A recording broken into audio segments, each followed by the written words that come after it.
बिस्मिल्लाहिर्रहमानिर्रहीम। इस्लाम से कबल औरत का मुकाम। इस्लाम से कबल अरब माशरा में माशरती और अखलाकी बुराइयां बहुत ज़्यादा मौजूद थी, जो इंसानियत के नज़दीक शर्मनाक हद तक पहुंची हुई थी।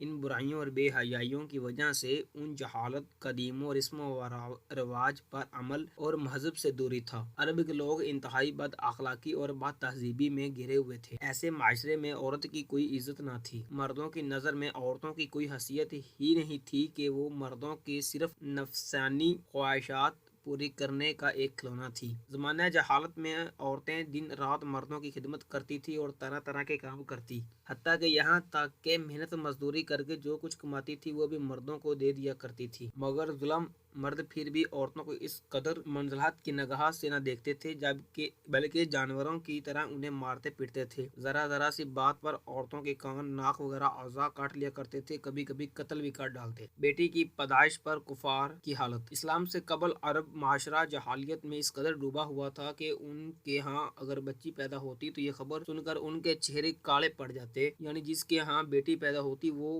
खुश के बरखिलाफ गम और परेशानी में मुतबला हो जाता था। अल्लाह ताला ने भी इसे बयान फरमाया, और जब उनमें किसी को लड़की की बिशारत दी जाती है तो उसका चेहरा मुरझा जाता है और वो गुस्से से मुतशिल हो जाता है। कौम से पाता फिरता है, इस बढ़ाई से जिसकी उसे खबर दी गई है सोचता है कि जिल्लत के साथ उसे रखे या मट्टी में दबा दे। खबरदार, ये बुरा है जिसका वो फैसला करते हैं। इन आयात से मालूम हुआ कि ज़माना जहालत के लोग नाफरमानियों की इंतहा को पहुंचे हुए थे। अरब के लोग कबले इस्लाम बद अखलाकी और माशरती नाफरमानियों में जकड़े हुए थे। उन लोगों की अखलाकी हालत इस कदर खराब थी कि बेटियों के पैदा होते ही इन्हें जिंदा दर गोर कर दिया करते थे और बेटी की पैदाइश पर परेशान हो जाया करते थे। जब इस्लाम की रोशनी फैली तो इन्हें ये तालीम दी गई कि इनकी नाफरमानियों और बुराइयों से बाग आ जाओ, अपनी औलाद को हरगिज़ कत्ल ना करो। अल्लाह ताला तुम्हें इन्हें रिज़्क देता है। इस्लाम ने लोगों को माशरती बुराइयों से निकालने की हर मुमकिन कोशिश की है। अरब माशरा जहालत में इस कदर डूबा हुआ था कि उनके यहाँ जब लड़की की पैदाइश होती तो खबर सुनकर गम और परेशानी में मुतबला हो जाते। बेटी की पैदाइश पर अगर उसका बाप चाहता कि बेटी जिंदा रहे तो उसे जिंदा दफन न किया जाए, तो उसे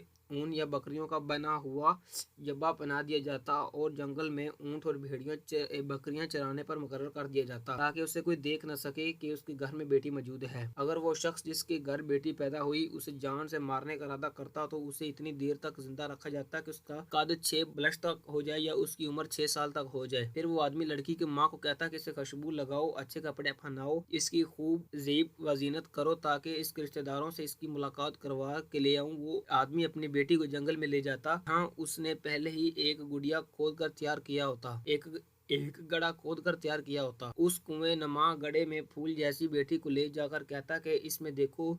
जब वो कुएं में देखती तो पीछे से उसको धक्का दे दिया जाता और उस पर मिट्टी डालकर उस कुएं को जमीन के साथ बंद कर दिया जाता। आबो वजदाद की मार्सियत में हिस्सा न मिलना। जमाना जहालत में बाप के मरने के बाद एक लड़के जिस तरह बाप की जायदाद के वारिस बन जाया करते थे, इसी तरह अपने बाप की बीवियों के भी सरपरस्त बन जाया करते थे और इन औरतों को ज़बरदस्ती लौंडियां बनाकर रख लिया करते थे।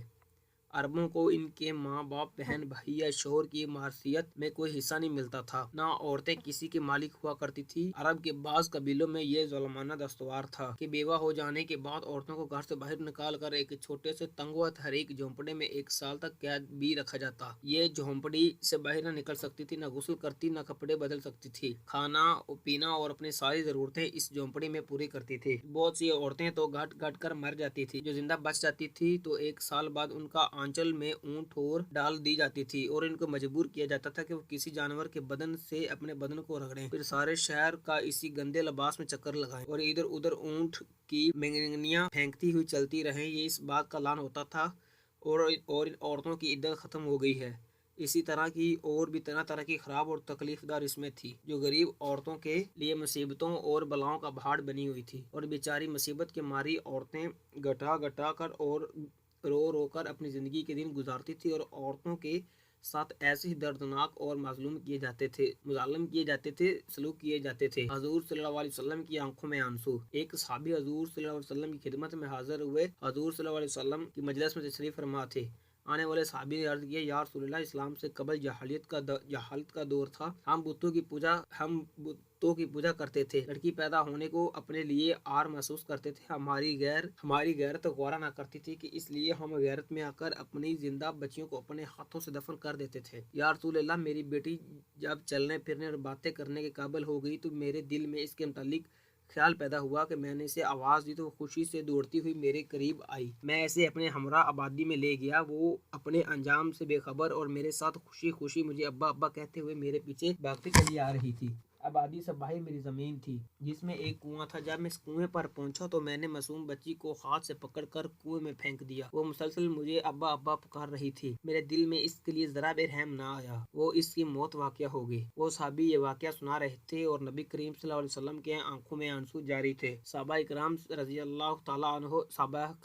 अल्लाह तआला अन्हो में से एक साहबी ने वाक़या सुनाने वाले साहबी से फरमाया, तुमने रसूलुल्लाह सल्लल्लाहु अलैहि वसल्लम को गमगीन और अफसीदा करके किया है। हजूर नबी करीम सल्लल्लाहु अलैहि वसल्लम ने मना करने वाले साहबी से इरशाद फरमाया, इसको मत मना करो। फिर फरमाया, एक मरतबा इस वाक़ये को फिर बयान करो। जब इस साहबी ने दोबारा ये वाक़या बयान किया तो आप सल्लल्लाहु अलैहि वसल्लम की रईश मुबारक आंसू से तर हो गई और फरमाया, अल्लाह का शुक्र अदा करो कि इसने ज़माना जहालत की गुनाह माफ़ कर दिए हैं। बेटियों की कत्ल की वजूहात। अरब के लोग बच्चियों को इस वजह से कत्ल करते कि तारीख मज़हब में लिखा है कि अरब जंगजू कौम थी, इसलिए औलाद नरीना की पैदाइश पर खुशियाँ मनाते थे मगर बेटी की पैदाइश को बहुत बुरा समझते थे। वो अक्सर कबीले उनको पैदा होते ही जिंदा दफन कर देते थे। इनकी वजह ये थी कि दूसरों से इनकी शादी करना पड़ेगी और वो उनको इस ख्याल सताता रहता था कि दौरान जंग कहीं उनकी ख़वातीन दुश्मनों के कब्जे में ना आ जाएं। ये लोग बड़े खमखार बाज और शराब खोर थे। इन बातों पर अरब के लोग नहायत फ़ख्र किया करते थे। इस बात से मालूम हुआ कि माशरा अरब में बाज़ कबाइल औलाद कश थे। वो कभी दुनियावी शर्म वार की वजह से और कभी औलाद को पालने के खौफ से कत्ल